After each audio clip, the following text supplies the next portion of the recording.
that is real and pertinent. I have joining me today Mr. Jim Willie from sunny Costa Rica.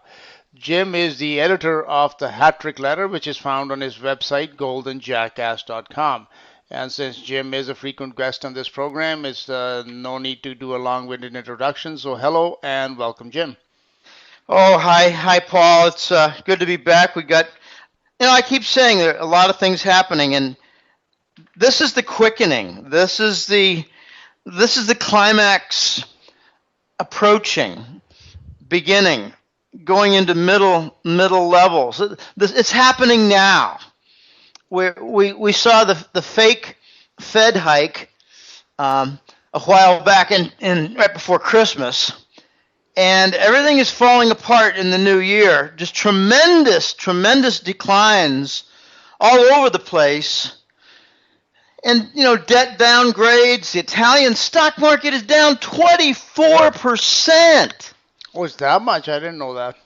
And just since the new year began. I mean, we got a lot of things happening, and it looks to me like we've got some, global pacts, global new deals being struck, and very hard to get concrete information on it all, but I do what I can. I always got my ears open, and I tap on certain people's doors for good information when they have it, and I've been getting some, but it's all incomplete.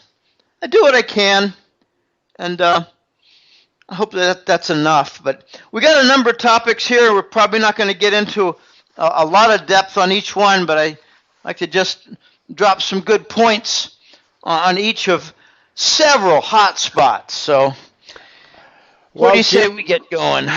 Let's get going with, we've narrowed down like 7 or 8 topics. So let's begin with the number one hotspot, which is, of course, Deutsche Bank. And this is something you sent out a little alert a couple of weeks ago about the collapse, or let's say potential collapse of Deutsche Bank and its possible contagion. So could you please speak to that? Yeah. In the January newsletter for the Hat Trick Letter, I pointed out that their credit default swap, talking about Deutsche Bank, was around 90 for a few months. I think that means 90 basis points, which means you pay 0.9% to get an insurance policy on Deutsche Bank's corporate bond. That's what it is. And I believe it's the 5-year. I'm not sure. Usually there's a 5-year. We quote bond yields a lot for the 10-year, but the insurance seems to go on the 5-year, and I don't know why. Anyway, the important thing is to look at the credit default swap, often known as the CDS. So the CDS for Deutsche Bank was 90 in December. I reported it as jumping to 120 in January. Now it's 260. It doubled or more since mid-January. This is a death signal. This is near total collapse of the Deutsche Bank company. It's not just, you can't just look at their falling stock. The stock's down like 80% in the last several months. 80%. This is a death signal. Confirmed a stock decline, which is the first. Stock investors are the first ones in line to get wiped out.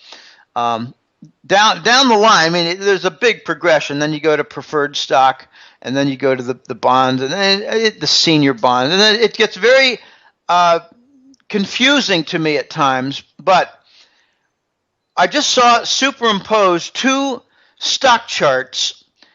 And the Lehman Brothers had a different year on it. They altered the time sequence. And the Deutsche Bank was recent.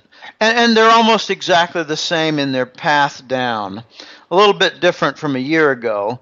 But since the decline in the last 3 months, they look very similar. And I've noticed that there's something very weird going on with respect to Venezuela. Yes, so Venezuela is a very, very calamitous, is in a very dire straits from what I can read. So why are they talking with Deutsche Bank about a gold swap? Oh, so I guess this has got another little angle tying in to the corrupt vat that I call Deutsche Bank. My guess, okay, this was just tossed out by Euro Raj, my colleague. He's a really smart guy. Gosh, he comes up with these angles, and then it becomes more reinforced as time comes on. But he suspects, this is just a left field comment, but he suspects that maybe Deutsche Bank is being pressured by the Saudis to repatriate some of the Saudi gold. So Deutsche Bank is short gold, and they're looking to do a gold swap with Venezuela to obtain gold. So it's just a possibility. We'll look into it more, see if we get any more hints, but it's very hard to get confirming information. Okay, back in 2013, I was told that Deutsche Bank was going to break up into 7 entities, or that would be the smartest outcome and path to pursue. But I don't think that's going to happen, and I don't think it has happened for a very big reason.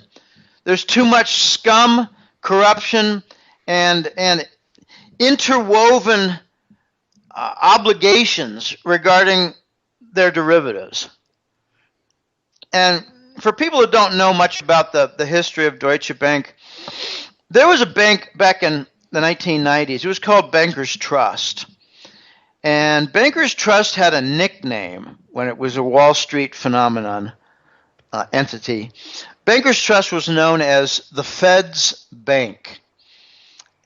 In other words, they were the derivative house.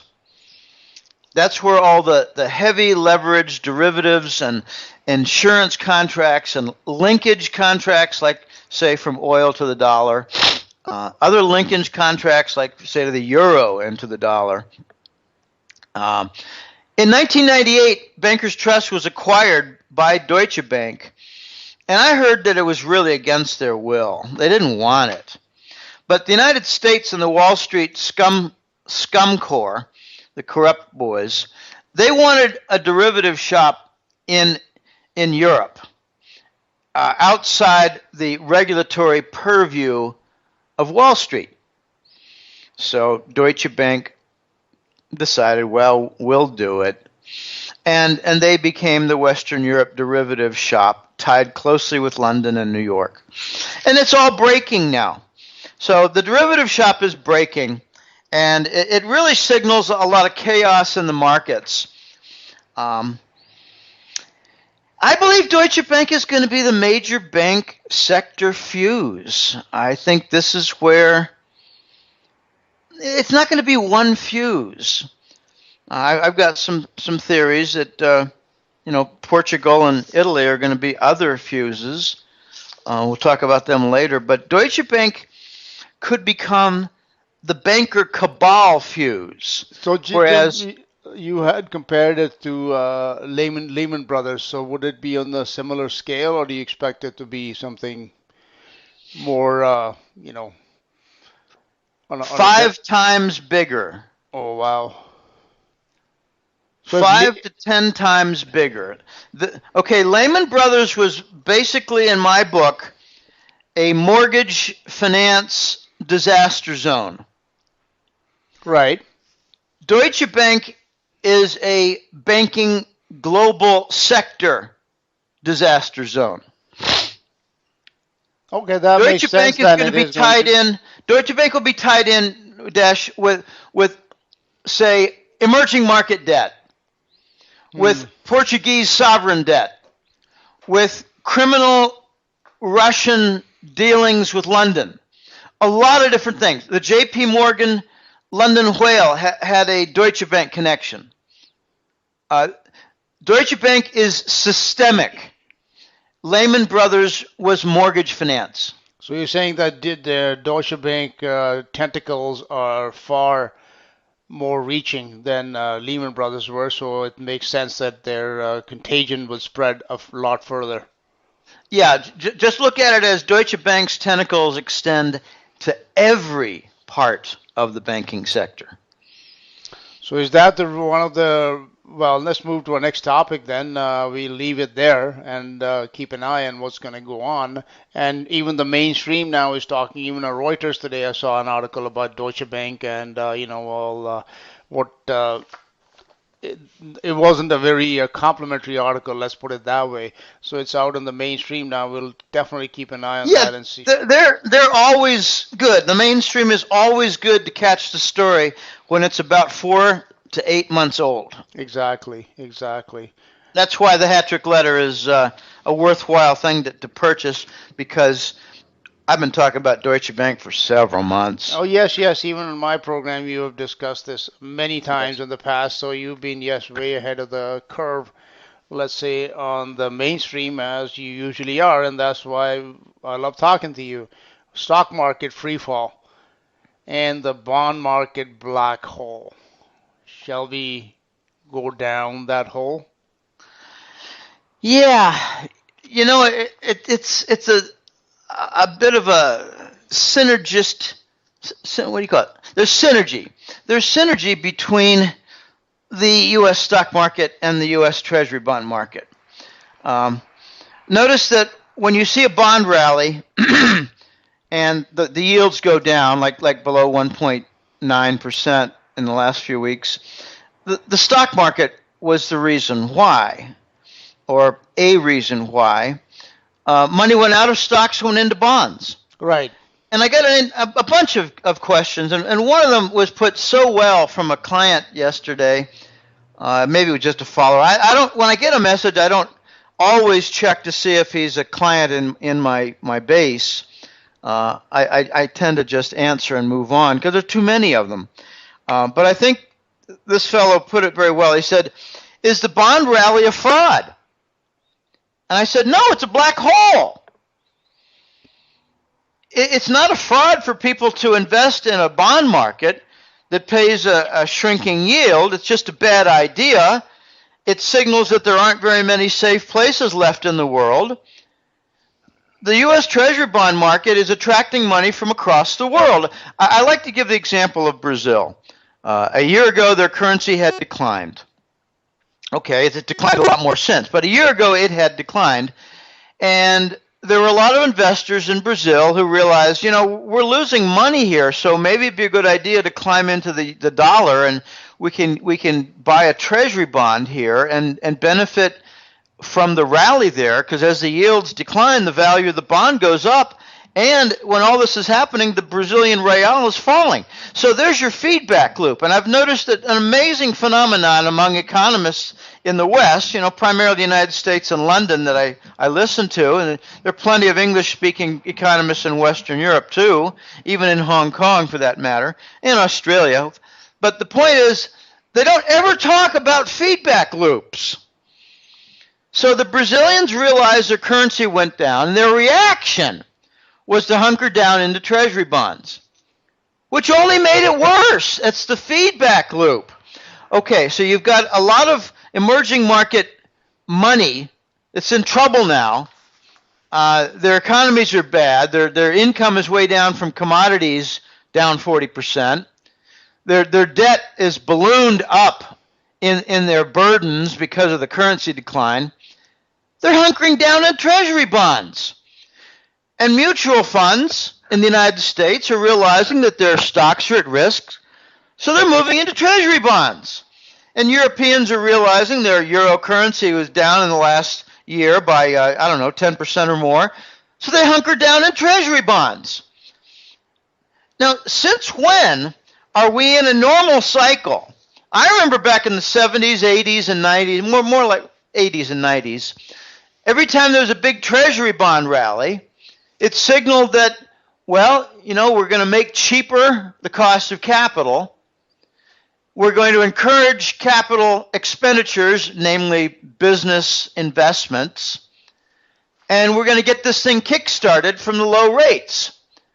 Well, that's what we thought was going to happen, not me. That's what many thought was going to happen in 2007 and 8, 2005, 6, and 7 in particular. But the investment dash was in the emerging market nations. It wasn't in the United States and Canada, except for the energy sector. So the cheaper rate as a typical signal for Treasury bonds is not forecasting a recovery. It's forecasting a systemic breakdown and economic collapse. Okay, that's the black hole. So it's attracting money around the world,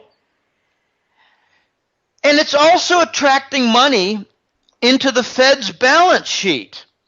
They've got $4.5 trillion, $4.6 trillion on their balance sheet. So do you think maybe the Fed is going to encourage a bond rally? Yeah, it makes their own balance sheet go up in value. Oh my gosh. How about negative interest rates? You think that'll lead some money out of the banking sector and into treasuries? Yes. It's like a spur in the side of the treasury bond horse's side to accelerate the vortex of the black hole. Okay, this is not a good sign. Also, the protected fortress of derivatives. It benefits from a bond rally because it makes, if it's done in a stable way without big swings, Right. like, next month it's 1.7, this month it's 1.8, 2 months from now it's 1.6. In March it's beginning to look like it's going to get down to 1.5, which is my target. Well, if it's in a nice steady way, that's good for derivatives. It keeps them very nicely suspended. And I believe one of the major stories not well told from the Fed's fake December rate hike was that they've made this tower narrower and higher with greater leverage. I just did a calculation. The Fed's balance sheet is now leveraged at 114 to 1. That's not good. So That's not stable. So if there's any rocky wind right. slamming against the treasuries, like suppose, looks like everything's going to shit, and the treasury bonds might be in trouble with the dollar, if we get a big rally, other way around, if we get a big decline in the bonds, and the bond yields go up to, say, 2.0 suddenly, well, that really is a big disturbance to the high tower. I call it the Tower of Babel, Babel Bobble. That's the tall, narrow tower of treasury bonds. It can't stand that. It can't stand that at all. So I think Wall Street has been putting their option puts in place in the last couple months, probably in December and November, getting them all in place so they can profit heavily. So if mutual funds and people's private large accounts suffer, who benefits? Wall Street. So you think maybe Wall Street will put their option puts in there on the S&P and then maybe push it down? Yeah, clearly. With the Federal Reserve coordinating it all. Right. So we can kiss all the pension funds goodbye and... No, I think they're just going to suffer losses, but don't worry. They're going to have a nice opportunity, I think, sometime in the next year, a lot of them, maybe one by one, to follow what happened about a year and a half ago. Obama announced a special U.S. Treasury bond for U.S. government employee pensions. Oh, yes. Okay, and I think it's going to go hand in hand. We're going to see a lot of money forced, like 401ks and IRAs first. They're going to be forced into treasury bonds. They're calling them more limited options. Yeah, more limited options. You must invest in the fascist government bonds. They call Myra, yeah, I remember now. Yeah. So anyway, I think that's how it's going to go hand in hand with the new Scheist dollar. The new dollar is going to come in, and they're going to immediately have a challenge of covering the deficit of $1 trillion a year, which I forecast back in 2008. I said we're going to have $1 trillion deficit every year in the United States, every year, and that's exactly what we've had for 7 consecutive years. They're going to have to finance it. And I think they're going to finance it with forced Treasury bonds, special U.S. Treasury bonds. Okay, to conclude this topic, then you expect the stock market to continue to decline and the bond rally to continue. Yeah, I think exactly. We're going to see another 20% decline in the stock market. It's going to scare the crapola out of the American people. I expect to get a phone call from my sister. She only makes a phone call in a panicky way when the stock market is down and her big IRA is in jeopardy, and then she ignores all my advice. But the beneficiary of that will be the black hole of the Treasury bond market, which will be encouraged by Wall Street, encouraged by the Fed, encouraged by the bond carry trade. Okay, if they short the zero-cost money bond and they go long on the Treasury, their carry trade makes money with 50 to 1 or 30 to 1 leverage, depending on whether it's OTC bond futures or whether it's standard COMEX bond futures. They're going to encourage it and benefit. So, there are a lot of motives for continuing this thing. Remember back in the late 80s and early 90s, Greenspan said we're a financial engineering nation now. Financial sector is dominant. Yeah, and this is its death spiral. Okay, well, I guess that my question was then how long can this spiral continue? And I think that leads us into our next topic, which is the isolation of what you call the king dollar and its ultimate demise. Yeah, there are a lot of factors going on here that indicate the king dollar is, it's not just in trouble. It's being abandoned. It's being left out in the cold now.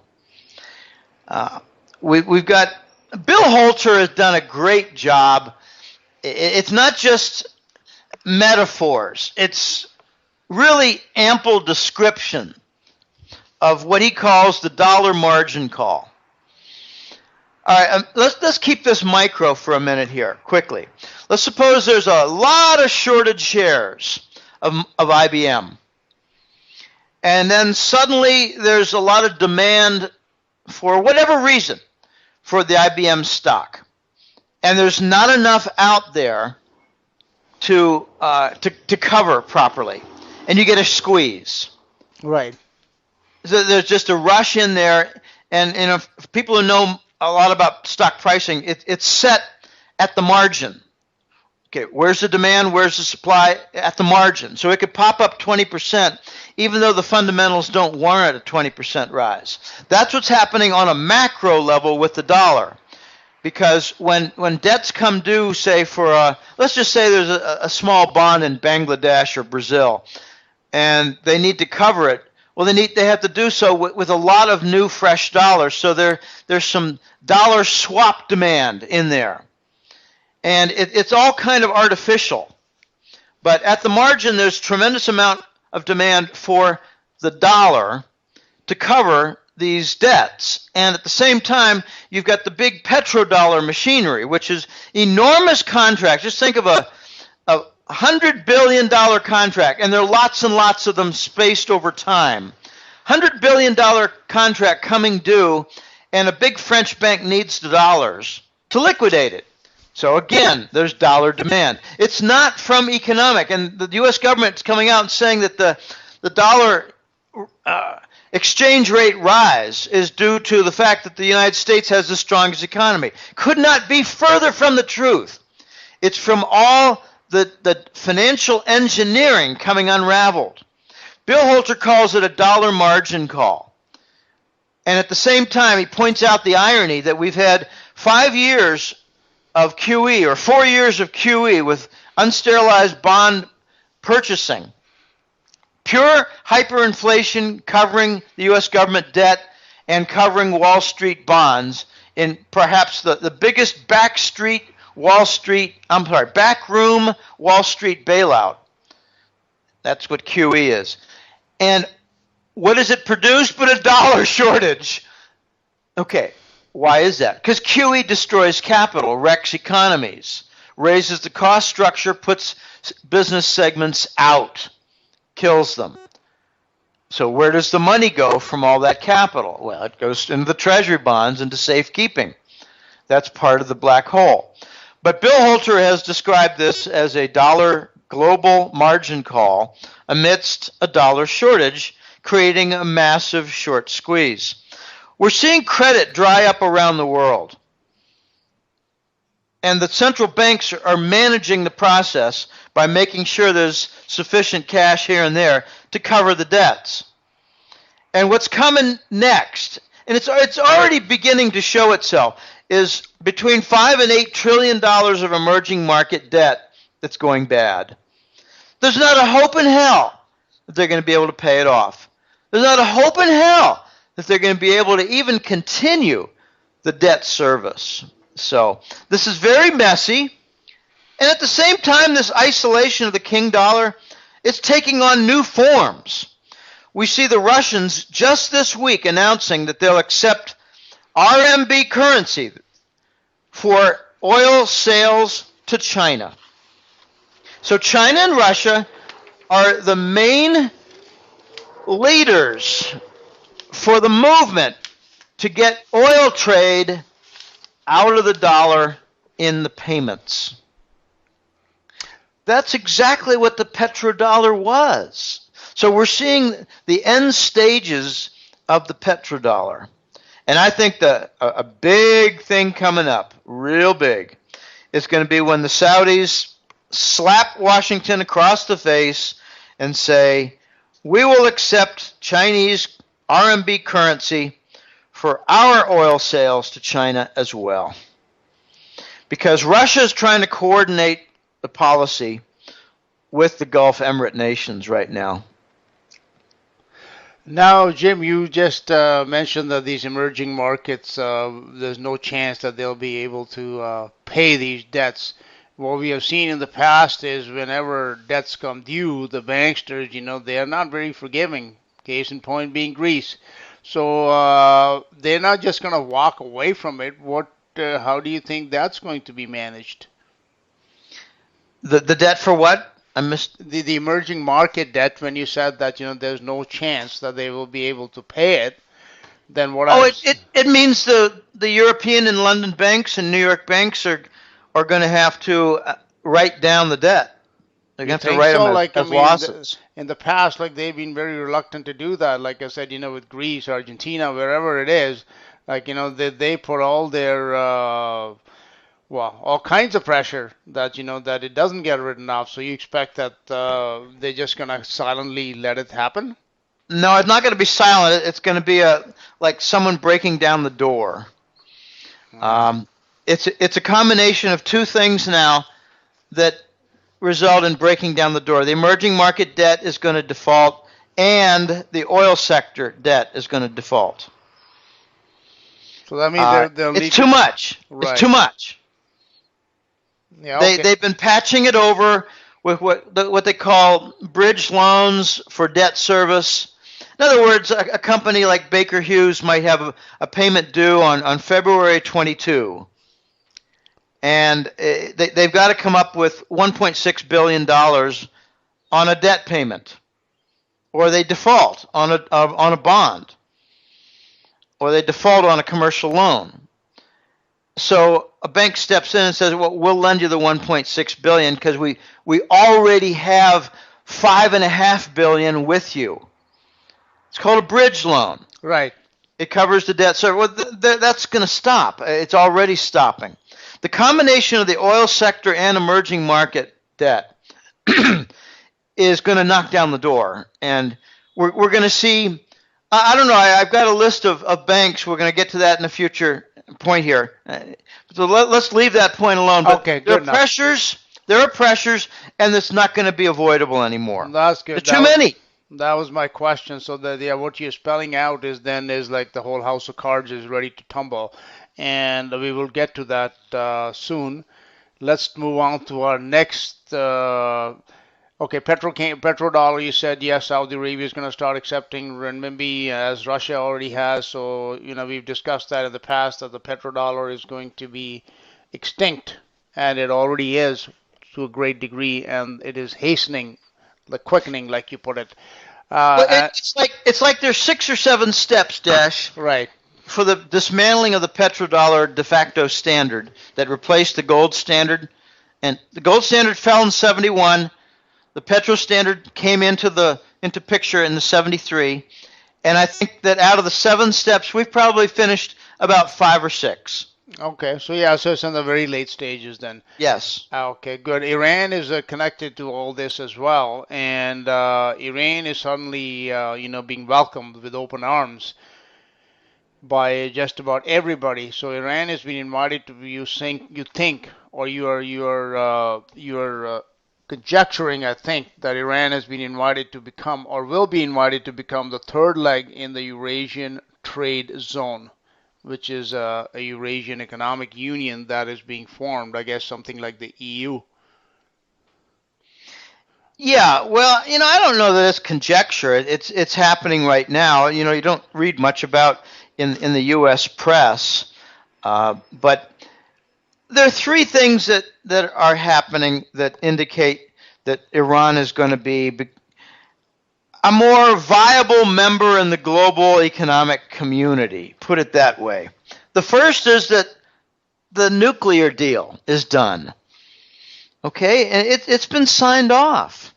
Has lots of ramifications, like $100 billion of frozen Iranian money in European banks. The sanctions are over, and Iran is starting to get their money back. Okay, the second thing is China just made, I think it's 17 separate agreements on economic and technological cooperation. China and Iran are now making enormous contracts. And the third one is something that's been going on for 10 to 15 years. Very significant, maybe not in dollar amount, volume, but very significant Russian arms deals with Iran. In addition to, say, nuclear refinement equipment. A lot of different things with Russia. Sunburn missiles to defend the Persian Gulf, their side of the Persian Gulf. So I wouldn't call it conjecture. I would say this is more like a huge billboard on the left side and another huge billboard on the right side. So Iran's going to recover $100 billion. Iran is a very low-cost oil producer at about $17 a barrel. Can you say continued profit? Yes. Not for U.S. and Canada. Not for the North Sea, the Brits, and the British and the Norwegians. Okay, so they're still not as low as the Saudis and UAE, United Arab Emirates. But Russia is right around there. Russia's very low-cost producers. Okay, something else is happening with Iran. Another big billboard message. They're getting bolder. They just had the sanctions reduced and as part of the Iran nuclear deal, which the U.S. was a loud partner at the table, but a minor figure in power. That's a very important point. The Iran nuclear talks were done with German leadership and Russian leadership and Chinese leadership. It was the United Nations Security Council plus Germany that led that movement. And the U.S. dragged its feet all the way, making loud, clamorous claims like, well, we must have this condition met. We must have that condition met. And the rest of the world was saying, yeah, we'll take care of that. Just sit down and shut up. It was rammed down the U.S. throat. Iran is now getting bolder, saying we want all our oil sales in the euro currency, and furthermore, all our past oil obligations, namely from oil sales not yet paid in the last 2 years. Right. We want them in euro currency also. what I'm hearing, Raj nailed this down. He said what it seems like, and what I'm reading and what the evidence is pointing to, is that the contracts are still written in the dollar, but Right. the payments are all done in the euro. Okay, so couple that with a big meeting in late January with Chinese President Xi Jinping and his Iranian counterpart Hassan Rouhani. They signed 17 agreements and announced cooperation toward the Chinese-led One Belt, One Road. It's essentially the main steel beam of the Eurasian Economic Union, what I have been calling the Eurasian Trade Zone. Eurasian Trade Zone is officially called the Eurasian Economic Union, the EEU. Right. Okay. So the last thing I want to say on this topic is that Russia is leading a very unusual movement, but a necessary movement. If the petrodollar is almost gone, like 5 steps of the 7 done, loosely speaking, then what will pick up the mantle and run with it for setting the oil price globally? Well, it's kind of like a Mad Max zone now. You don't get that image by looking at the press. You get that image by, listening to guys like me who try to put, a movie metaphor in there. Right. There's no order. So Russia is now doing something with the Saudis and UAE, trying to get some price mechanisms in order. The Russians are now saying that the current mechanisms just don't work. Okay, so it's an invitation to the Gulf Emirates and OPEC. OPEC is more than the Gulf Emirates. The non-Arab elements to OPEC cover nations like Nigeria, Angola, Mexico, and Venezuela, Right. and Indonesia. Okay, so they're trying to get some organization. The invitation went out to the OPEC to come up with a unified voice so that they could meet with the Russians. I think it was Russia's way of saying, we don't expect a damn thing from you at OPEC because you can't even agree on the color of your name tags or the lunch menu. So we're inviting the Saudis, the Russians said, Saudis and UAE, to work together to come up with an oil pricing mechanism. And what I think is going to come is some kind of a pricing mechanism in Chinese currency, RMB. So we're going to get gold and oil priced in Chinese currency. This is a move away from dollar-based commodity pricing. So, yes, that's a move that's been something that's been ongoing for a while, and of course, to that end, nations have signed or regions have signed many bilateral, multilateral deals that completely bypass the dollar, and I suppose for a lot of the emerging or the developing nations, it's a good thing because the dollar has cost them a great deal in the past. So I suppose they are not exactly trying to fight this move. They are actively encouraging it, as you are pointing out. Well, they're doing so in an active way, but reluctantly because they've got a lot of commitments with treasury bonds. Okay, just for instance, the Saudis, they might have between $3 and $5 trillion worth of treasury bonds. UAE has somewhere around $1 trillion in treasury bonds. So what they're doing is working to get an effective dynamic for oil pricing, while at the same time working feverishly to salvage their 30 to 40 years of reserves, otherwise known as their oil surplus savings account. Very complicated, Dash.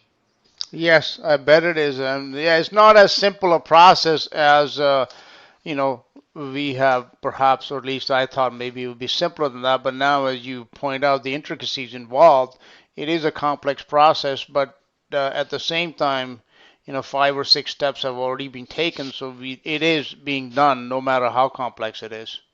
It has to be done. Yeah. If you don't do it, then the global economy is going to collapse. It's already collapsing. So what they're trying to do is slow the collapse. And I think when we hit a climax, like the black hole of the treasury bond is so great, we're moving quickly to a gold standard. And I've been saying this a lot. First in trade, then in banking reserves, and finally in currencies. Now that's a conclusion of the petrodollar death. Right, right. I guess something viable has to take its place, and I guess there's nothing better than gold, and we would all welcome that move. We've tried everything else. Now Right. it's time to do the right thing. Right, right. Now, this is something we've discussed in the past that's related to this topic, which is, of course, is the devastating impact that these low oil prices, the huge drop in oil price is having on the banking sector, among other things, and also on nations like Venezuela, for example. So that's a topic I think worth revisiting, which is the oil price impact is now in full and devastating display.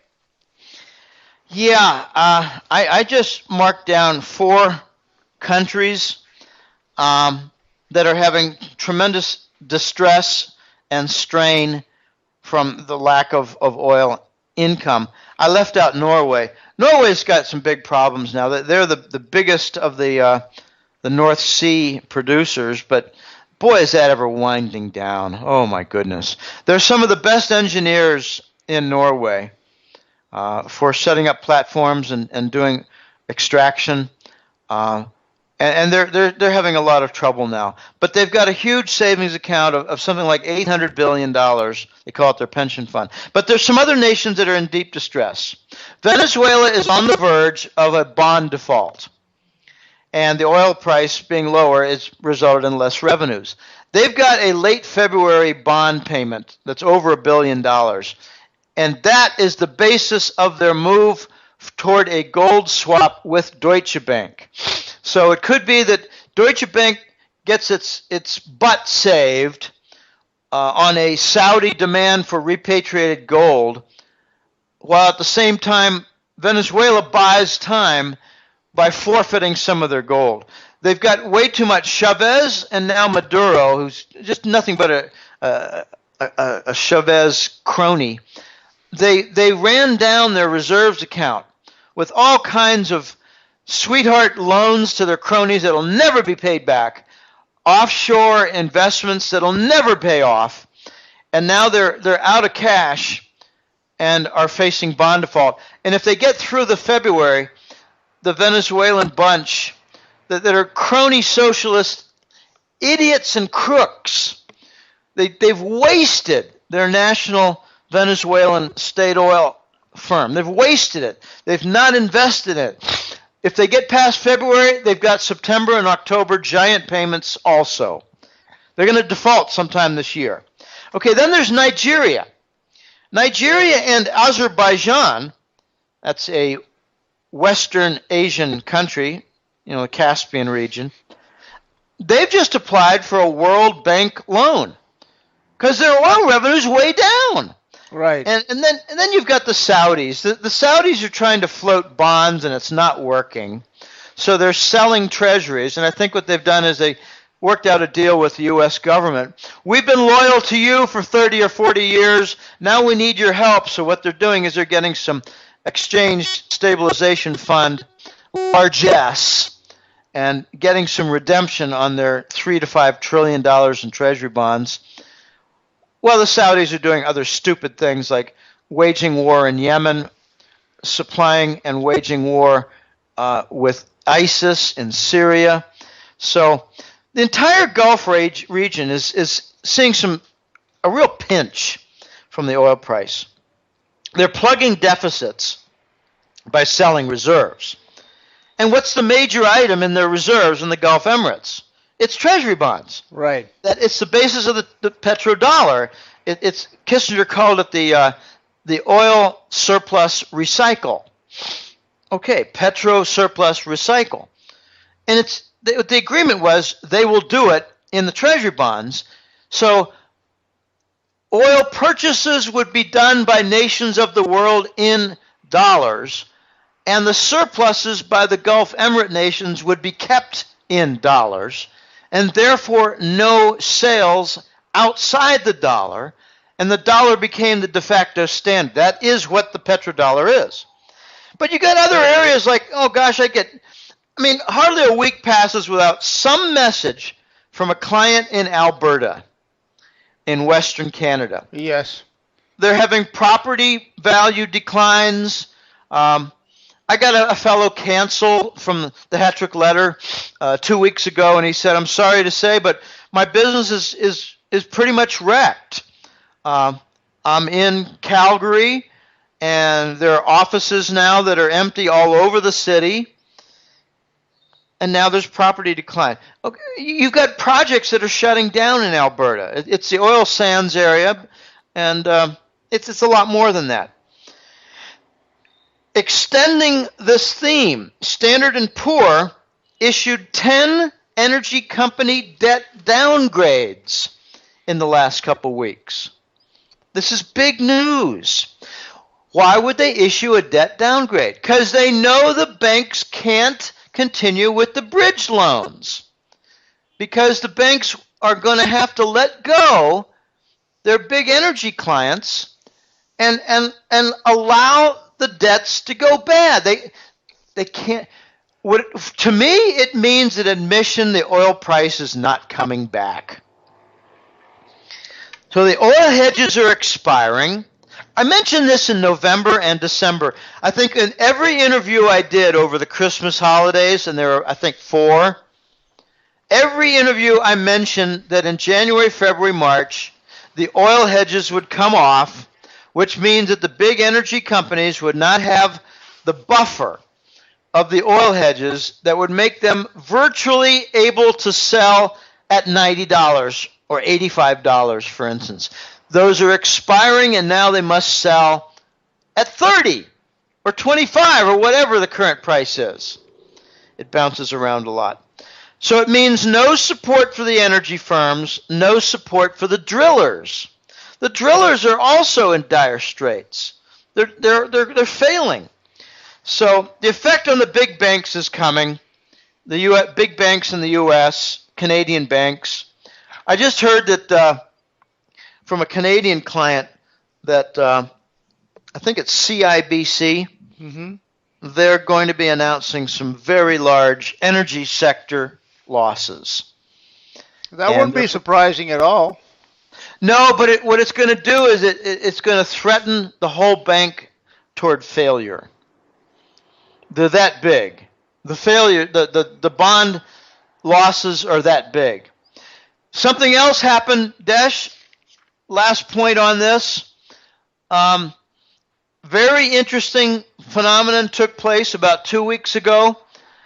The Fed governor for the Dallas region, Texas, urged, this leaked out. He didn't have a press conference to say this. It leaked out in a manner of, well, there's a press report that a big Wall Street bank was present at a meeting, and the meeting had to do with some banks that were heavily exposed with the energy sector in Texas, Louisiana, Oklahoma region, and the Fed governor had a meeting in secrecy to urge the banks not to call in the debts and to default on them. And instead, extend time and, very important, don't mark to market the energy portfolio. Suspend accounting. Like they did with the mortgage bonds back in 07, 08. Right. Suspend the subprime mortgage bond valuation. Right. Don't admit that there are 5 dead banks, including J.P. Morgan and Goldman Sachs. So that's why they killed Lehman Brothers to survive themselves. But the other part here is that when they suspend the accounting rules, they told the big banks, work with these energy companies to try to facilitate asset sales, to recover money in order to make good on some of the loans. And here's where it gets really ugly. The asset sales are now 70% down. How do you recover when you see a 70% loss on your asset? So they're really not buying much time.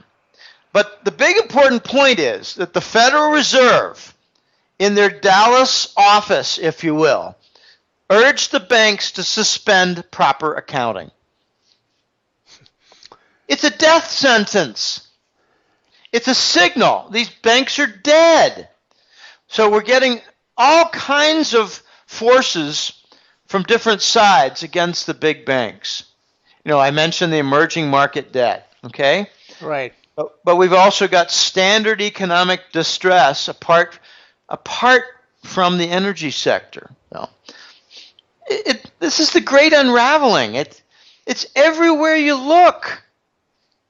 We're having a global economic collapse. Well, and it's being led by the global financial collapse. Right, and you wouldn't read about it in the press. Right? Exactly. Okay, well. You read about it in the Hattrick Letter, which, you know, is not a gloom and doom newsletter. It's reality. It's preparation for events that are right in front of your face, not well reported. I think back in December when I was talking with you, November, December, that this was one of the big topics we covered was the linkage between the energy sector and the big banks. And now I can see that I'm in Canada and we read about this and what's happening in Alberta. And yes, it's definitely happening. It is something that is undeniable. So again, my hat off to you, no pun intended, that your call was very, very good on this subject. Well, there are other problems that are also. This is just one of the problems, like you say. Then therefore, it makes sense that there is a worldwide economic collapse that is ongoing. Pigs, we've suddenly the pigs are back in the news. I was reading just today about how these, Greek farmers are rioting and they're burning things down in Athens once again. Greece has been out of the news.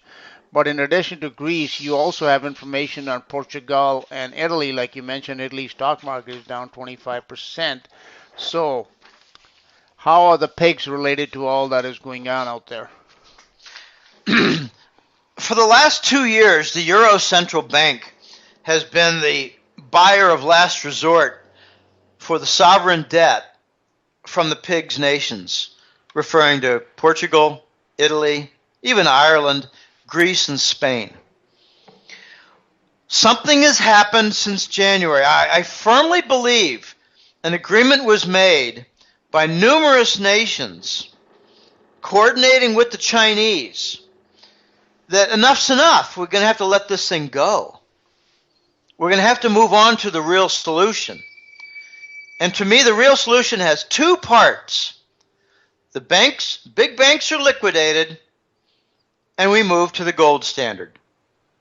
I've heard people really stupidly say to me, but Jim, we've tried just about everything. No, we haven't. We've tried everything but the solution. Liquidate the big banks and move to the gold standard. Oh, yeah, but that's so chaotic. Right, and it's more chaotic because we've delayed so long. All right, something has happened. I think the Euro Central Bank has withdrawn its support. And you're seeing it in the Portugal sovereign bond, the Portugal government bond. It's now sitting, their 10-year bond yield is now suddenly 3.6% above the German Bund. Now, they use the German Bund in Europe as the benchmark. Where's your bond? What's your bond doing? Well, how is it behaving relative to the German Bund? Right. I don't have the exact figure in front of me, but I believe the spread was around 1.5% or so for the Portuguese bond, and now it's 3.6. It's spiked in January and February.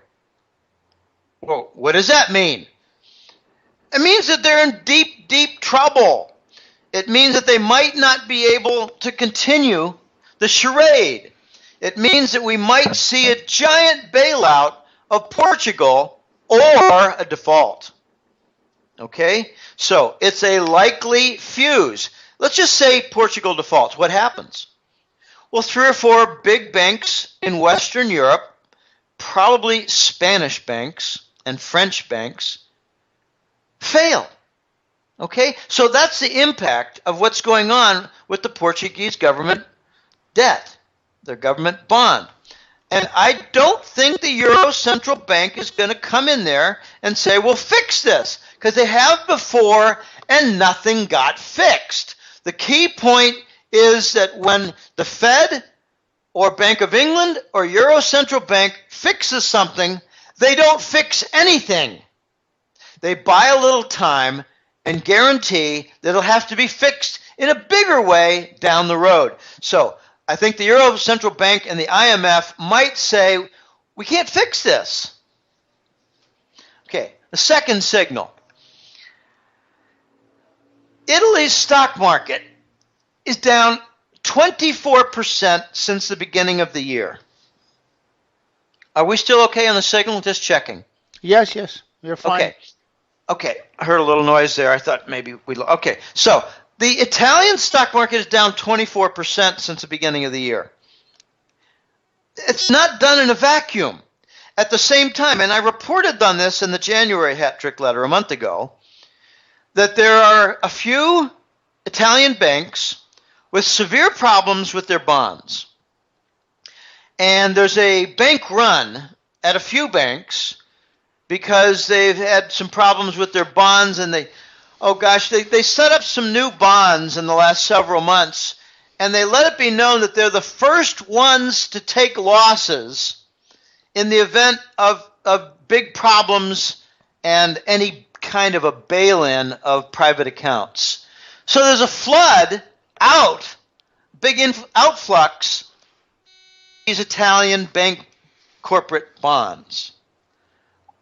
We're just working closer and closer. I asked The Voice, do you think this Portugal spike in their bond, way above the German Bund, you think this means that Portugal might be the fuse that lights the explosion for Western European banks? And he said, no, I think it'll be Italy. It's so much bigger. Italy has I think it's $1 trillion worth of bad debt.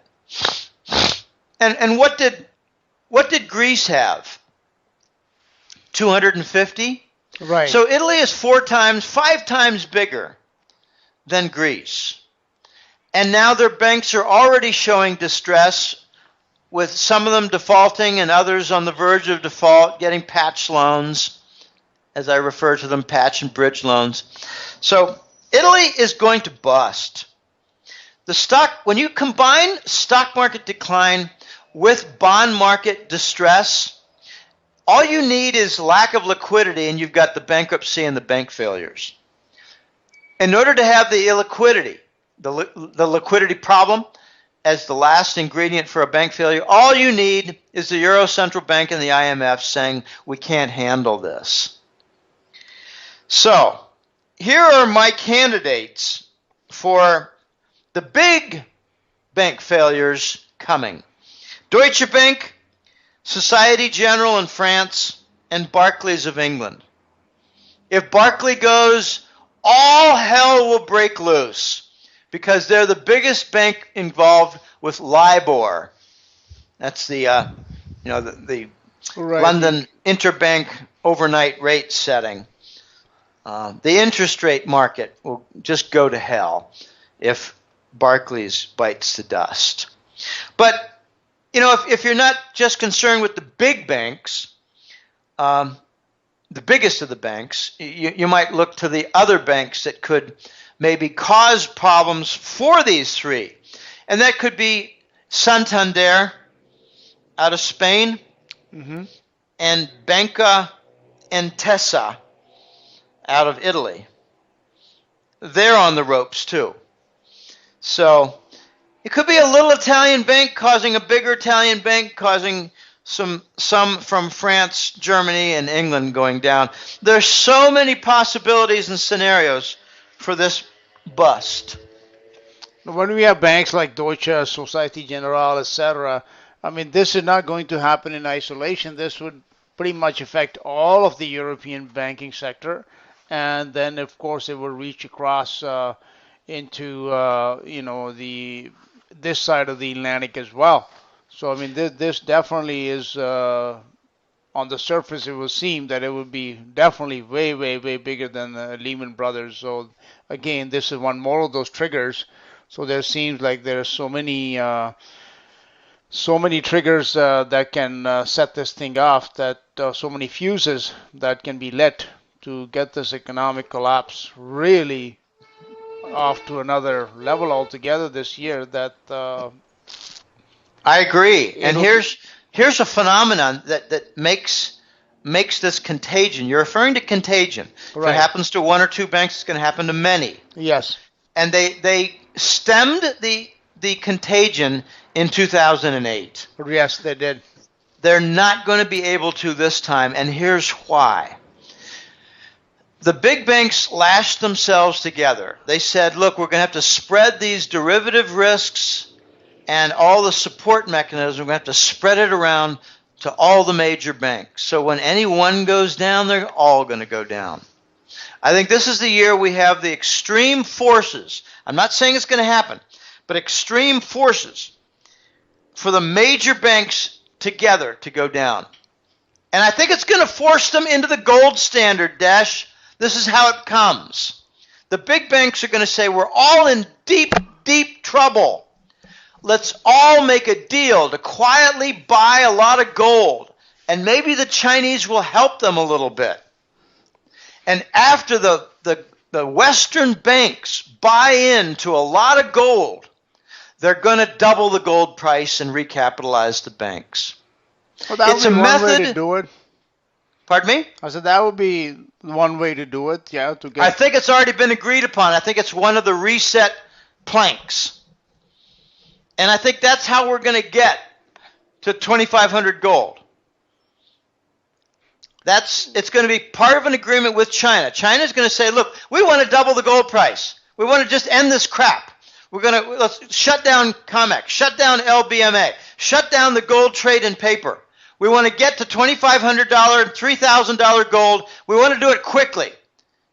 We want you on board this. So the Western banks are going to say, all right, here's what we got to do. We have to buy up quietly a lot of gold. And China and maybe even Russia will help them. Well, And the it's going to gold price has been going up, quite a lot this year. So I guess is that one of the signals that this is actually already, at least stealthily happening? It could be. It could be, but what I think also is going on with the rising gold price is we're seeing strength in gold relatively. It's a relative strength index of gold versus other asset groups. It's looking good.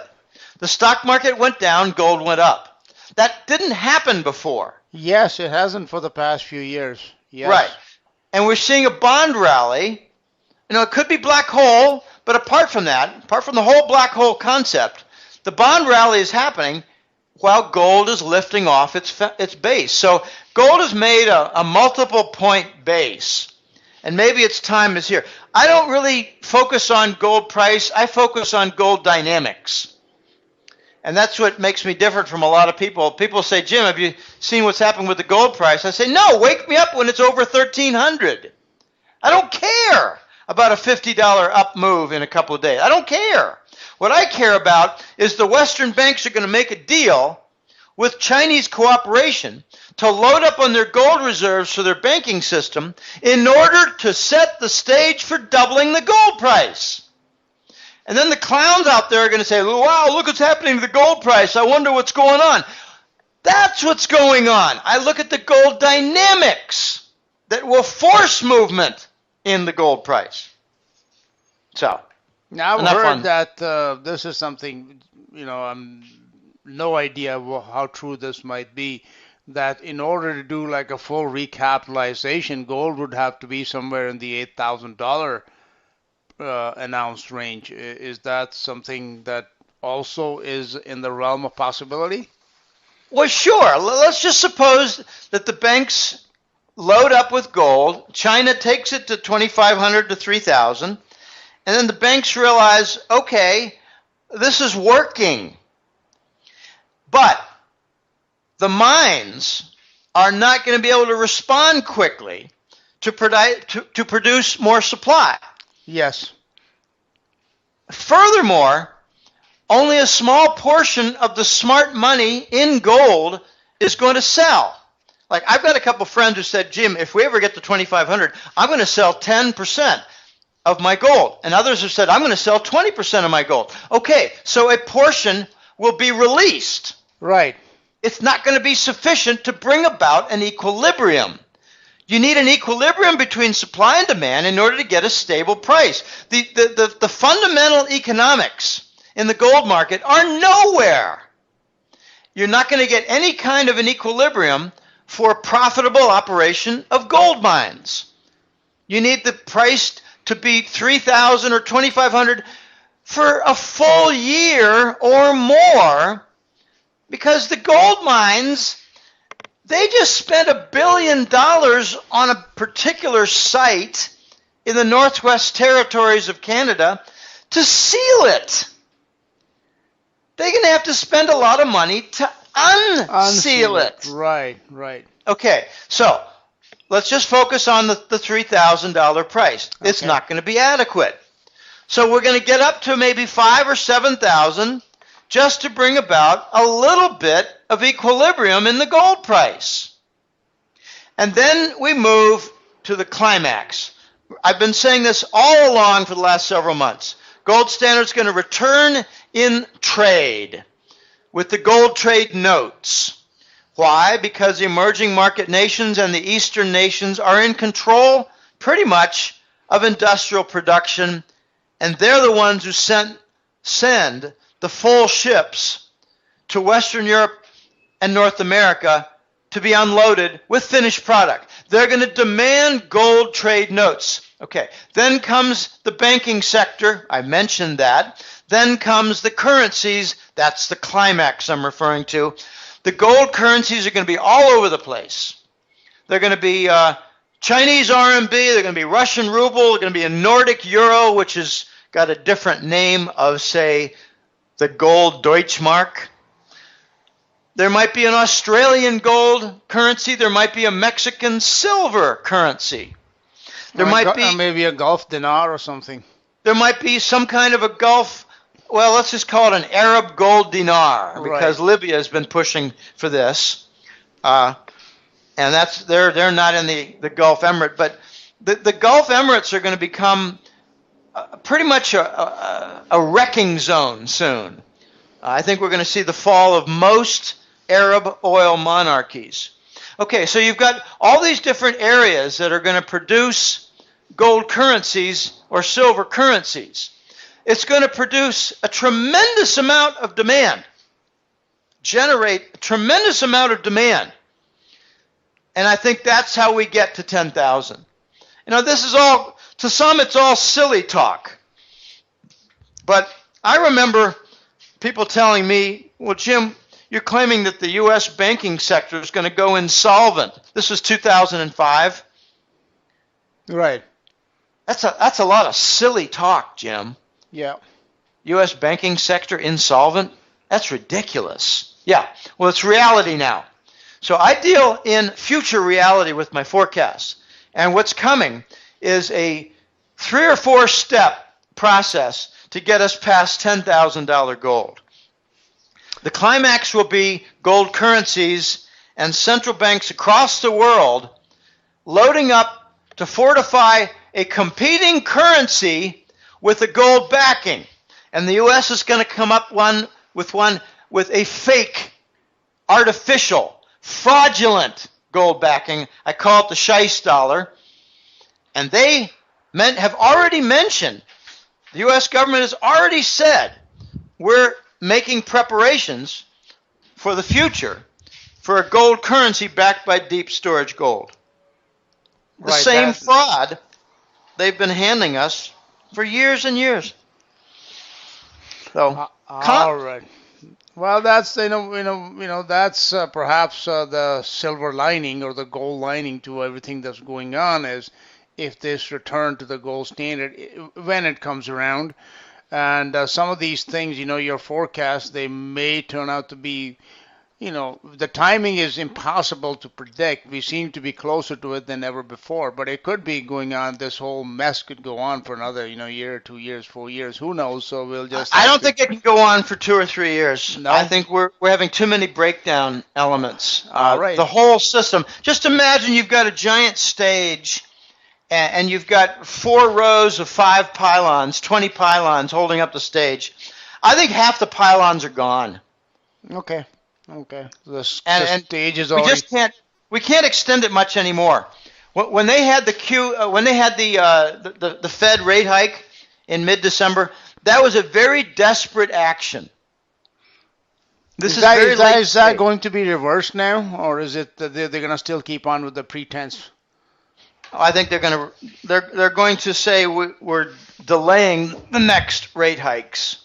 Okay. And it'll be quite clear that they reversed. Yes. They're not going to tell the truth on anything. The last rate hike was really no rate hike, but a double barrel for QE in the Department of Treasury. So the Department of Treasury and the Exchange Stabilization Fund is now matching the Federal Reserve for QE.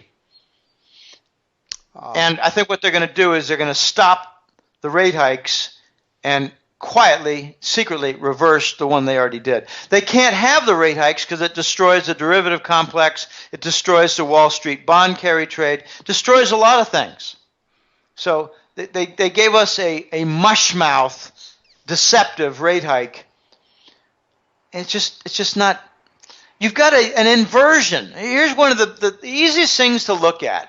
Well, there are two. The effective Fed funds rate, it's nowhere near a 25 basis point rise. Nowhere near. The second thing is you have an inversion between the Fed rate, officially stated Fed rate, and the 3-month Treasury bill.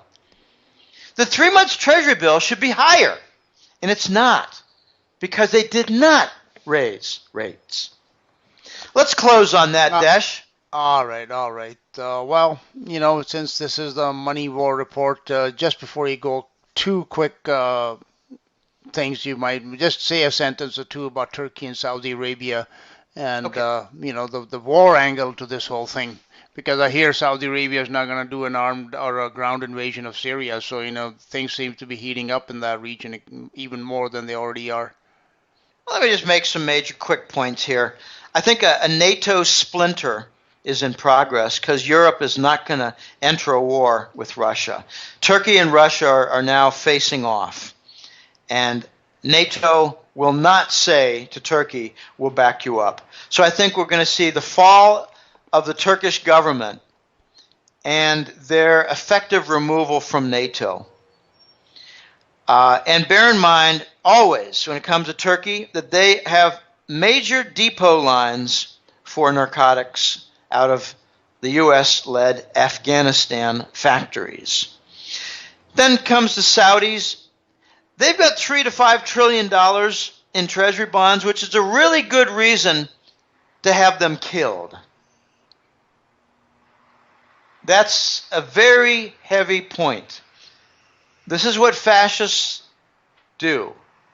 They kill the money. They kill the people they owe money to. I think the Saudis are ready to devalue their real currency, which will effectively be a statement that they're no longer part of the petrodollar. Okay, you might think, well, gee, the Saudi currency is kind of a minor thing. No, it's not a minor thing. It's a currency for the country that maintained the petrodollar linkage. And lastly, I think the U.S. government appears to have abandoned both Turkey and the Saudis. And we might be in a position now where we in Washington are making advice to Ankara, Turkey, and to Riyadh, Saudi Arabia, to go ahead and make fatal errors. because then Washington can say, Turkey made a lot of big mistakes. Saudi Arabia made a lot of big mistakes. Like Not our fault. Like Saddam Hussein. Yeah. Okay. Yep. Well, the last thing is, you want me to make a quick statement on normalization of relations with Russia? Yeah, that's a big subject. Yes, please do. I don't have a lot to say, but let me just point this out. Angela Merkel is really unpopular as leader of Germany right now. She is their go-to guy in a sense regarding the politicians and certain banks, but they hate her. They hate her. She's been saying everything necessary to support the Anglo-American banker party line, and she's been full support for all the Arab refugee influx, which in my opinion was a social detonation of the economic union of Europe. I'm hearing that Merkel wants to step down and become United Nations emissary of some type. And I don't know if that would be, say, ambassador from Germany or some higher mucky-muck position in the United Nations, which China and Russia are trying to reshape.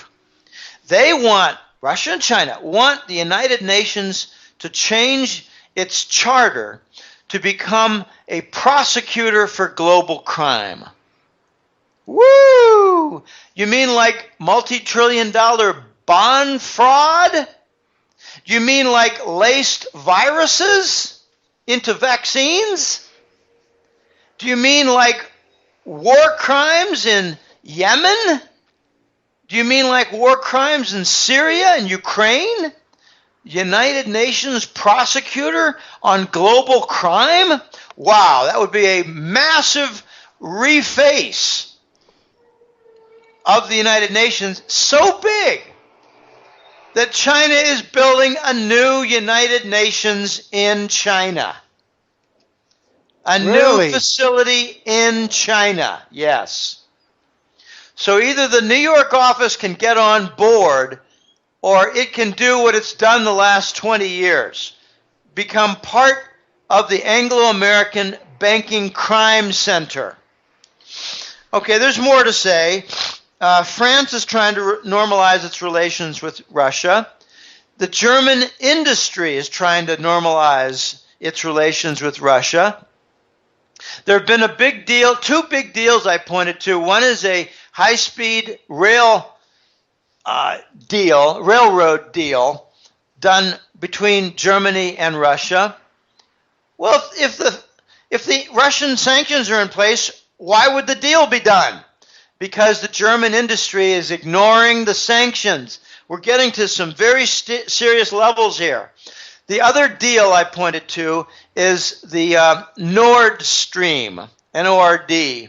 I don't have all my facts in line. I got corrected by a couple of clients, but Nord Stream is for an undersea LNG, an undersea gas pipeline system and a seaborne LNG supply agreement between Russia and Germany. And it's not the North Sea, it's the Barents Sea that links China with Russia. I'm sorry, links Germany with Russia. Yeah, right. There is another, not a deal struck, but a symbolic moment. I don't know what the leaders' titles are, but the leader in the Bavarian province of Germany, his name is Seehofer. He just went to the Kremlin to try to establish some new trade lines. In other words, to set the stage for a long list of new trade deals. So the Russian sanctions are going away. It's going to get a little bit funny soon when most European member states, nations, make new deals with Russia, when the European Union commissioners continue to announce that the Russian sanctions are in place. I really hope that happens because I want to see the European Union commissioners embarrassed on the world stage. They're a bunch of fascist, nasty, nasty pedophile criminals. What goes on behind closed doors in London and Brussels would curl your ears regarding pedophiles, child sacrifices, all kinds of things. These are Satanists running the West, and my closing point is a big meeting took place between the Eastern Orthodox, call him Pope, I don't know what the name is. Yeah, and Cuba. Yeah. No, and the Vatican.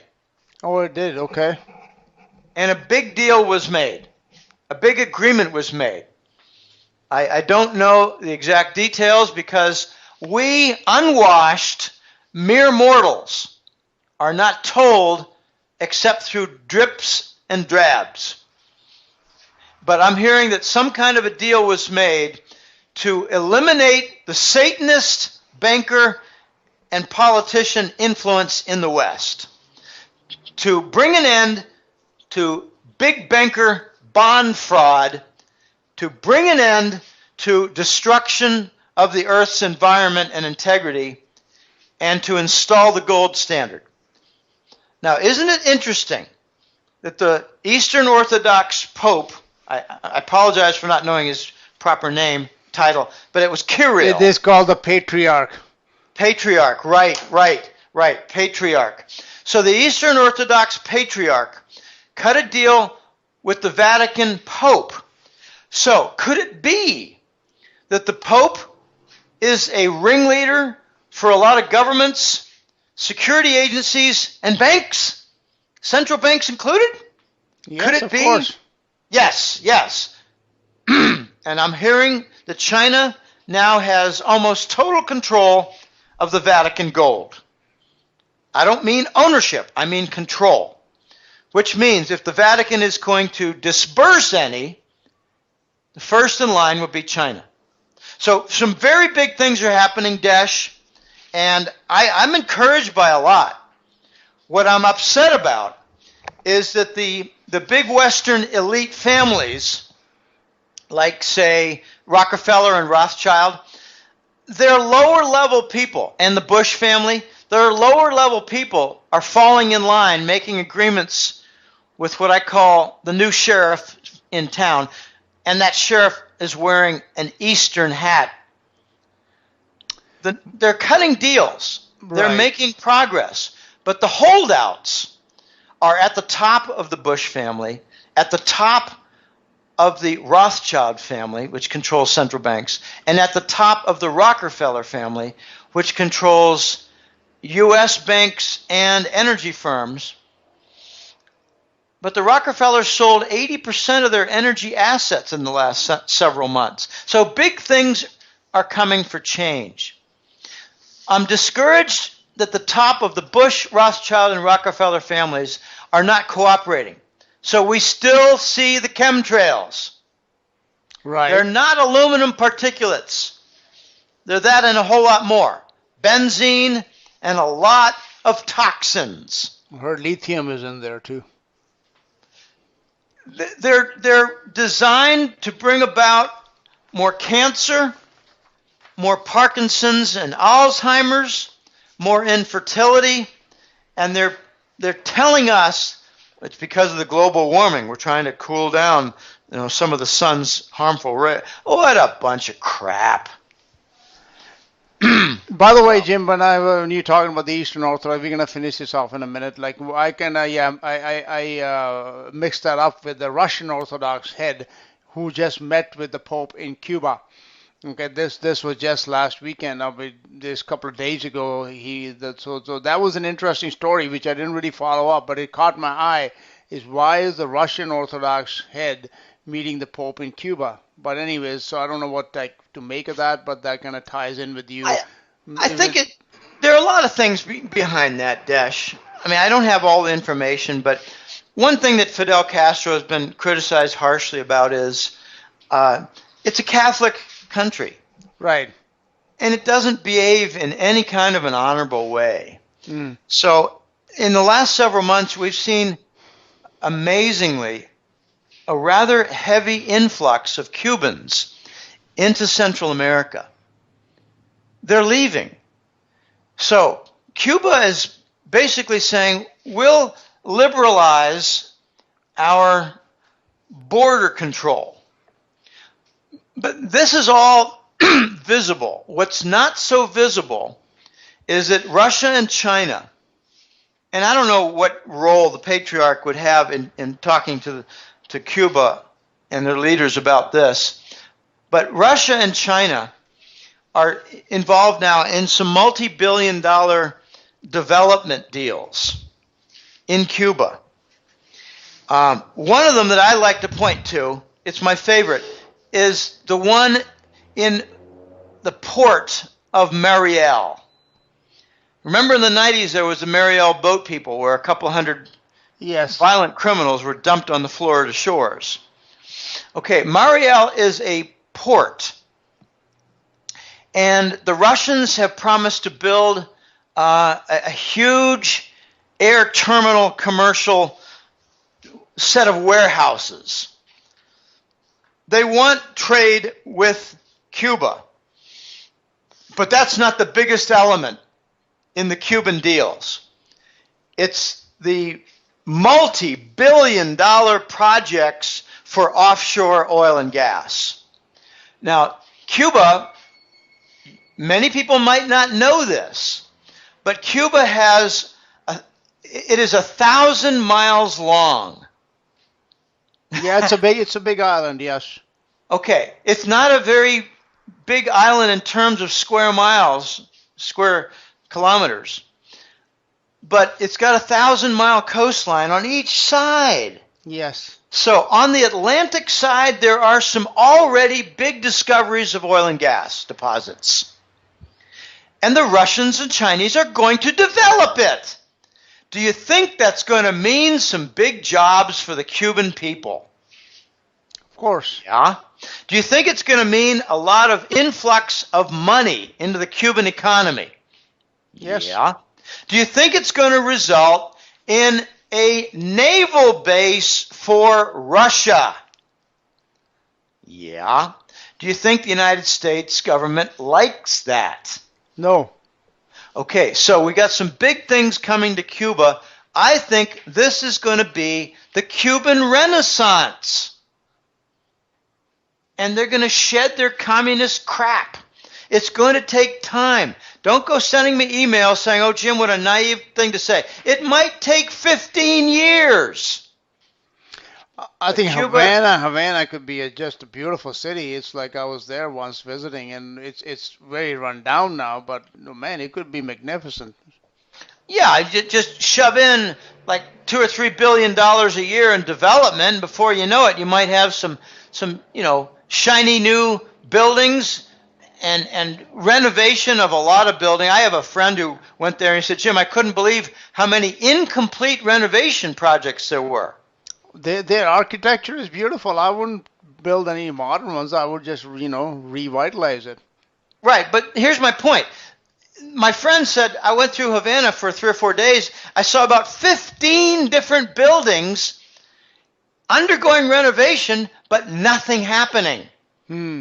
They're low on funds to complete the renovation. So the offshore energy projects with Russia and China might be exactly what they need to get this thing going again. But, a nation that has a wage scale of $25 to $30 a month, they got a long way to go to make progress. Yeah. So it's not going to be 2 or 3 years. It might not even be 8 or 10. It's going to take longer. Fidel has raped and pillaged the country. I've got some European connections who've told me that Fidel and his gang, it's a criminal organization that is running the Cuban government. Right. They own Swiss bank accounts worth close to $10 billion. Not surprising. It's not a huge sum, but the people of Cuba I think would really like to see that dispersed. What is their population? About 10 million? I'm not sure. Okay, just for argument's sake, if it's 10 million and they've got 10 billion Yes. in Swiss banks, then, it's kind of cavalier to say, well, put the crooks out on the street and get them out of office and distribute the money. But, if you could, in a fairy tale sense, you're talking about $1,000 for every man, woman, and child in Cuba. Right. For $25, $30 a month, I'm not making this up. It's not $20 or $30 a day or a week. It's per month.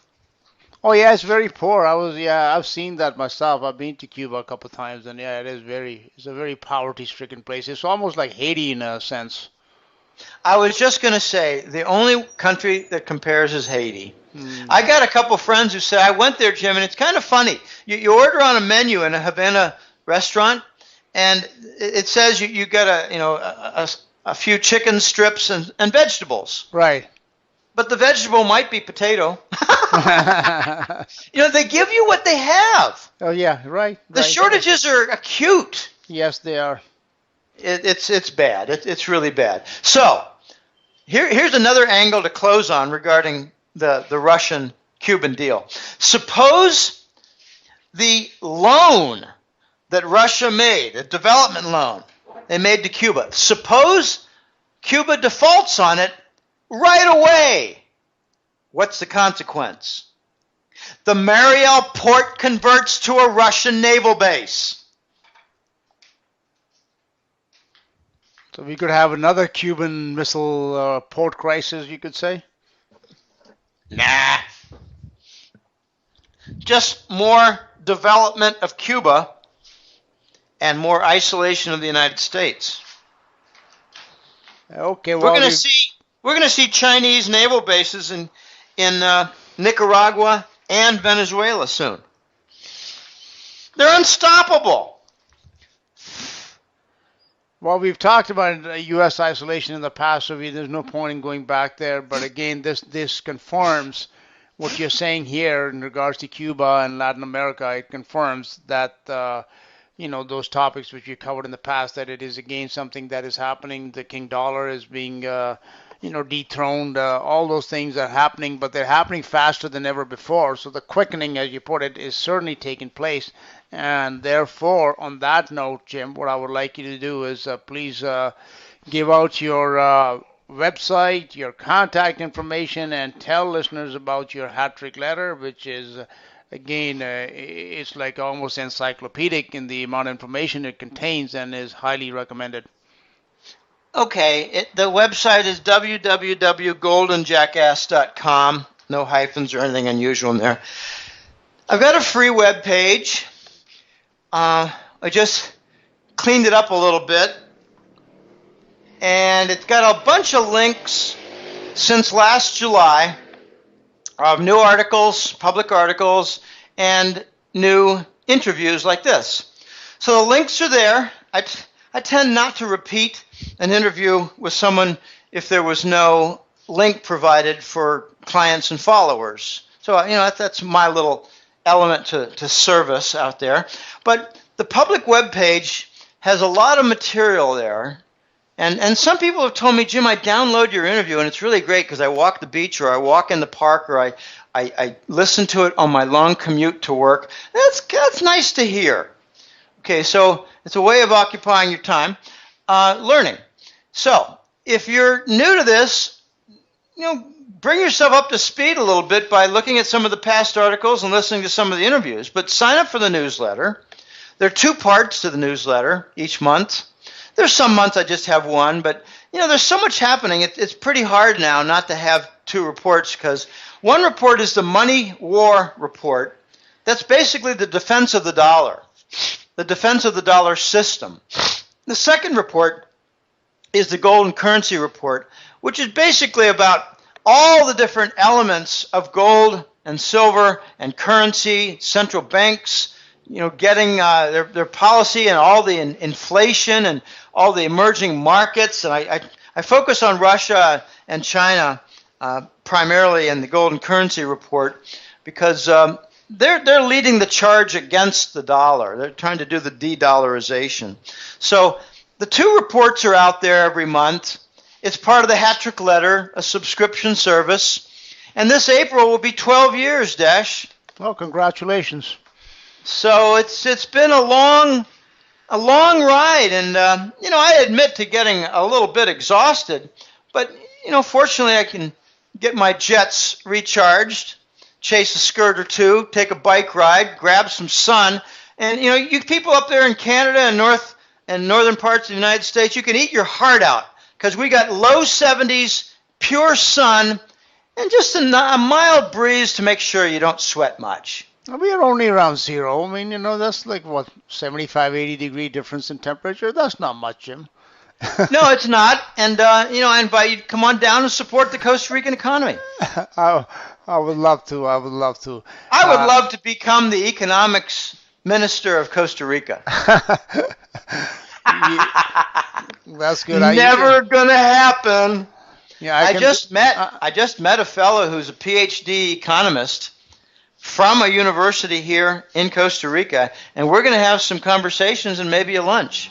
Maybe you'll teach him how to do some real profit. Maybe I will listen carefully and not spout too much. This is my home. Right. Okay. I hear you. Okay. Yeah. I want to learn what he's going to tell me about economic policy here, and I'm going to make some little comments about the dollar and troubles and economy and this and hope for the best. I want him to walk away thinking I'm just another gringo who really doesn't know much about what's going on. Well, that's my objective. Costa Rica's come a long way in its tourist business. They've really developed it, and they continue to develop. So I mean, that's something which is, good. I think it'll be beneficial to their economy over the long term.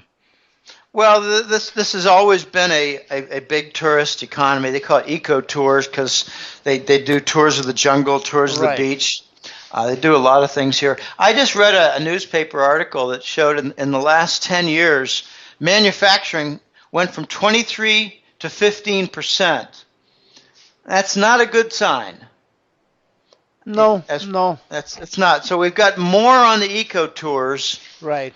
More on tourism.